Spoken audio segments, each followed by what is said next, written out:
పెద్దన్న ఎట్లా ఉంది ఇప్పుడు రేవంత్ రెడ్డి పరిపాలన వచ్చింది కదా, ఎట్లా ఉంది మన నల్గొండ అభివృద్ధి ఎలా ఉంది? రేవంత్ రెడ్డి వచ్చింది ఇప్పుడు రైతు బంధు ఒకటి ఫస్ట్ అదొకటి మంచిగా చేసిండు, రైతు రుణమాఫీ అనేది. మళ్ళీ టీఆర్ఎస్లో మాత్రం ఈ ఒంటరి మహిళకు వాళ్ళకు పింఛన్ అనేది చాలా అక్కడ గవర్నమెంట్కి చాలా దివాలు తీసే ఒక పరిస్థితి చేసిండు. ఒంటరి మహిళకు ఇవ్వటం అది ఆప్షన్ పెట్టాలి, అది పెట్టడం అది ఇవ్వటం వల్ల భారతదేశంలో చాలా మార్పులు వచ్చినాయి.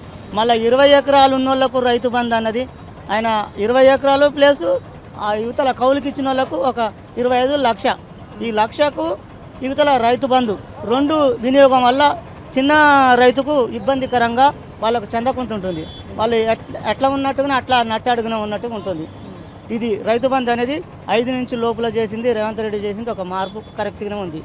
అంటే ఇప్పుడు రైతు బంధు ఇప్పుడు రేవంత్ రెడ్డి వచ్చినాక పడ్డాయి పడ్డాయి నాకు రైతు బంధు 95,000 ఉంటే